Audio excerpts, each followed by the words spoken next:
Hi, I'm Mike Reynolds, a senior reporter covering the media industry with S&P Global Market Intelligence, Tech, Media, and Telecom News Team. Welcome to MediaTalk, a podcast hosted by S&P Global, where the news and research staff explore issues in the ever-evolving media landscape. Today, we're going to be discussing the TV and radio station worlds, and who better to bring us up to speed on what's happening in those realms than S&P Global Market Intelligence Kagan Principal Analyst Justin Nielson. He specializes in all things broadcast and many other things as well. How are we doing, Justin? Doing well. Thanks, Mike. Thanks for having me back. Okay. A lot to dive into with many dynamics in play. On the surface, 2024 is going to be remembered as a pretty good year for station groups from the advertising point of view, approaching a double-digit advance. And I guess that has a lot to do with political, Justin. So can you give us a little bit of sense for what S&P Global's, Kagan's projections are for 2024 from TV station side? Yeah, thanks, Mike. I would say it started off as a pretty good year for TV station ad business. You had a record viewing for the Super Bowl with the Chiefs winning, the whole Taylor Swift effect with the NFL playoffs. And you also had the return of scripted programming with the strike being resolved. And then coming into the summer months, the big political ad influx with all of the Republican and Democratic conferences. And then coming into the second half and fall of this year, you've got a little bit more in terms of some of the major consumer products and brands pushing out advertising around the holidays. So it should be a really good year. Looking at it from the Paris Olympics and others, there's a lot of uptick in terms of specific stations and in specific markets. You had the NBC and Telemundo affiliates, and then you also had in specific markets where they have hotly contested races. And really those swing states, as you probably well aware, are getting influx of political ads around the season. Sure. So all things being equal, Justin, I think it's about, you guys are looking at $25 billion this year. Yeah, about 25 billion. Of that, about 4 billion will come in from political, and then local is strengthening a little bit. You've got some more spending with some of the lower interest rate environment happening with some of the mortgage rates as well as car interest loans. So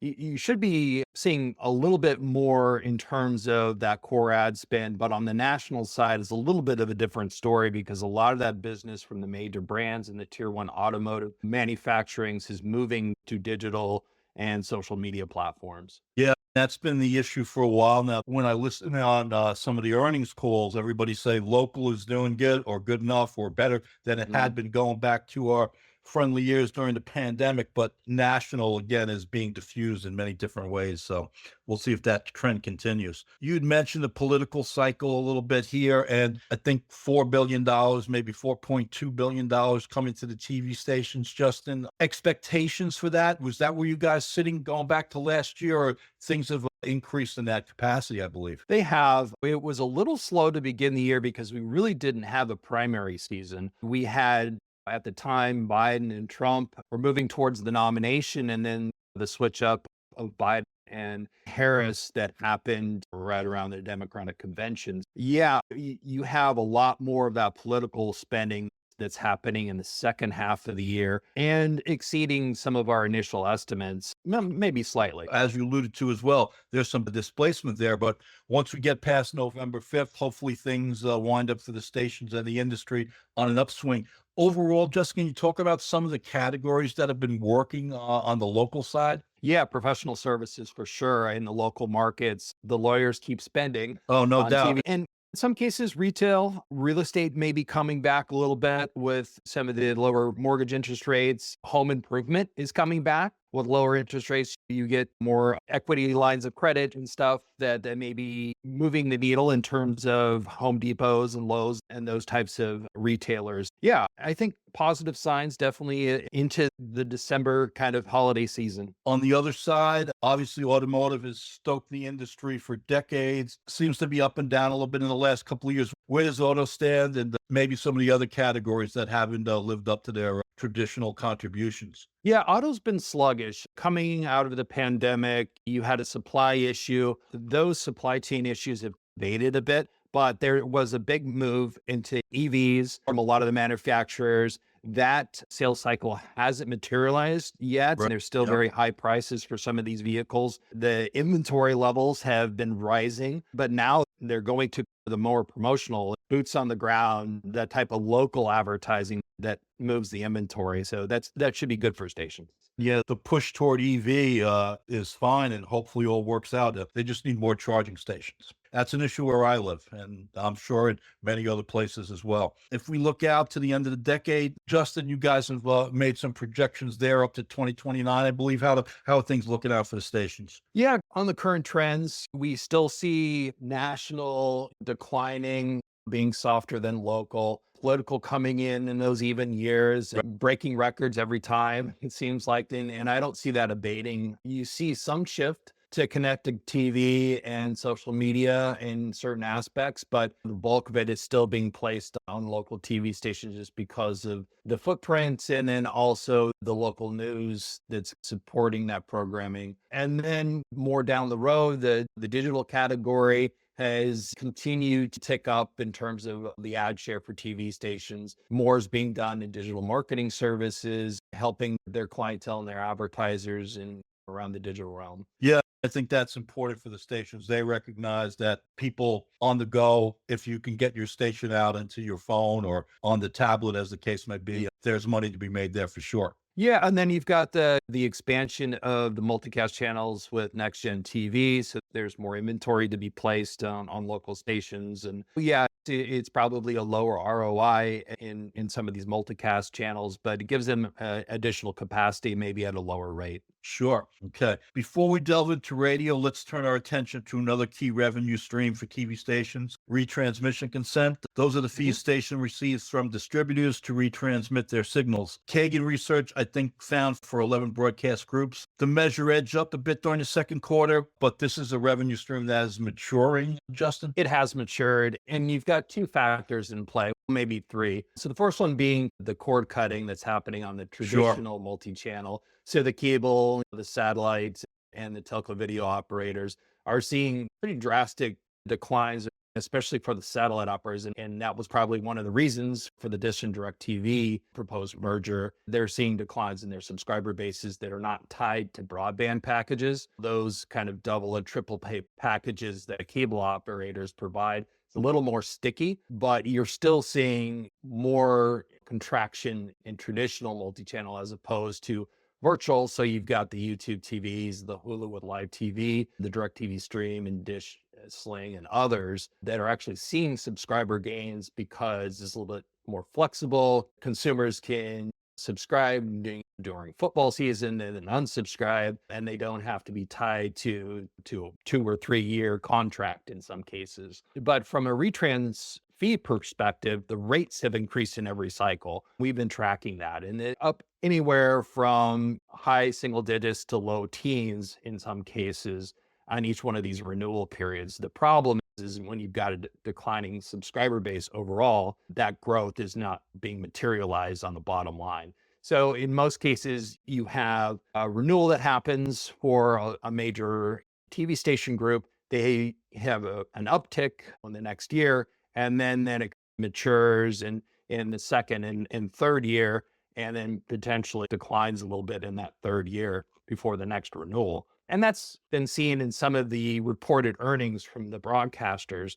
You've got Gray TV that's at the end of its cycle, a little bit of a dip in third and second quarter. You've got Sinclair that's coming up against some renewals. So they're seeing a little bit of an uptick, say with Nexstar. And then with Scripps, kind of the same situation as Gray, is at the end of some of the renewals, and they're looking forward in 25 and 26 and 27 to get those upticks. Yeah, so it's like you said, when those renewals kick in, the numbers look really good for the first couple of years, and then they not that they dwindle, but they measure themselves back down, and then the cycle starts again. So Exactly. And then that's going to be reflected in our retrans projections. you mentioned Sinclair and Nexstar. Anything you can talk about in terms of the big four network operators and their O&Os? I think Paramount might have led the way there, Justin. Yeah, it's the same situation where their renewals are coming up against some of these rate increases. And in the case of, let's say, the last big disruption that happened with Disney and Charter, they were able to get the rates that they wanted, but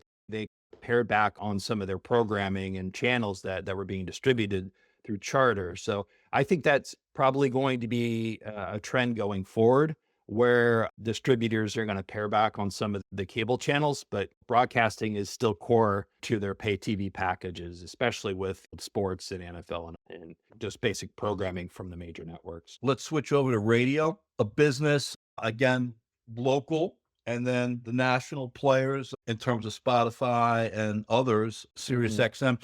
Justin, what's an overall assessment for the radio category? Yeah, not as rosy as TV, probably because it's all advertising based in most cases. And you have some off-air revenue in terms of live events and some of the community events that they support, but it's primarily advertising, and about 80% of that advertising is local. So it's very much based on their footprint in the local markets and how well they're doing. But yeah, from the national front, more dramatic declines in the national ad business over the past, let's say, 5 to 10 years. They never really rebounded from the pandemic, to be honest. Okay. Yeah, they came down from the high water mark in 2005 and 2006 during Really? kind of radio consolidation era, and then have continually just bounced around low single digit growth, and then a major double digit decline during the credit crisis is 08 and 09, the brief recession, and then COVID hit them again, and they just never really recovered in terms of their ad share. Also, new players came out with Pandora and Spotify and Sirius XM. Right. And then you've got the music streaming services from Apple and Amazon and others that just took away some of that subscription and audience share from the local radio stations. And then there's the other aspect where radio is still fairly fragmented. There isn't a lot of economies of scale outside of, let's say, the major station group owners like iHeart and then Odyssey. They went through the CBS radio acquisition, integrating those assets within the portfolio of stations has been a challenge. They're now exiting bankruptcy with a better balance sheet. There is some positive signs in the radio business. It's just that the advertising market just hasn't come back into that space. I got you. Is it a mirror of the TV situation that local is stronger than national when we come to radio? For sure. And it's really regional in aspects. So you've got some markets that are growing, like in the Southwest or in the Atlantic, and you've got other areas that are a little bit more on the decline in terms of household growth and then just overall trends. So you see some kind of winners and losers in some aspect. Okay. You had mentioned at the top when we first started talking about radio, it's mostly an advertising business, but there are a couple of other aspects that are coming into play. Yeah, the live event business coming out of COVID, music events and festivals, people wanting to get back out there and see live music. And that has been a bit of a catalyst for that category. That category grows on average anywhere in good years, maybe 5 to 6% and 3 to 4% in off years. There has been a bit of oversaturation in terms of live events and just pricing for some of these live events. I know is going out to concerts with the family and stuff. Basically any live event has been almost double in price over the past few years. Yeah, no doubt. I think the forecast period here again for the radio, like the TV's out to 2029. Your sensibilities, sir, as we move out to the end of the decade. Continuing trend, national declines, local up in certain years, in certain markets. Overall revenue declines, low single digits. We do see some leveling off in terms of those declines in the later years as digital becomes a larger share of their business. Right now, it's anywhere from 8 to 10% of their business. Could top 15, 20% over the course of that time. You've got, we didn't really talk about podcasting, but podcasting has been a growing business line for radio, getting their talent in kind of an on-demand So that's both stream. local and nationally in terms. Yeah, it depends. On the national side, maybe more for their network talent. And on the local side, you've got your sports talent, you've got your news talk. Some of those podcasts have been fairly popular in certain markets, but now they have to compete with some of these big names that are getting deals with Spotify and Amazon and others. Sure. So as we look at it, revenue kind of moderating, decreasing slightly, but radio's still a good business. Why, Justin? Yeah, it's typically has been. If you're able to buy a station for cash with very little debt on the books, it's a fairly good cash flow business. Historically, cash flow has been about 30% to 40% in some cases. All right. To get an even more in-depth assessment of the radio business today and tomorrow, Justin's going to be speaking at the Harvard Club in Manhattan on November 13th. Can you tell us a little bit about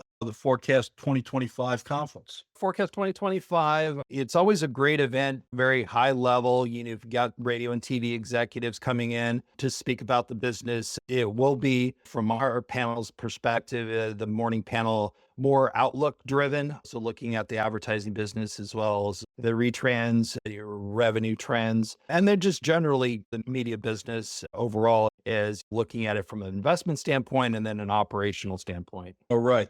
For those interested in hearing more from Justin and other notables, just go to radiotvforecast.com and you can find out more information and register as the case may be. But hey, we were lucky we had Justin here first with us today, not only talking about the radio business, but breaking down the broadcast TV world. Justin, we appreciate it. Thank you, Mike. Always a pleasure. That concludes this episode of Media Talk. Thanks to all of you for listening. We'll catch up soon on our next installment.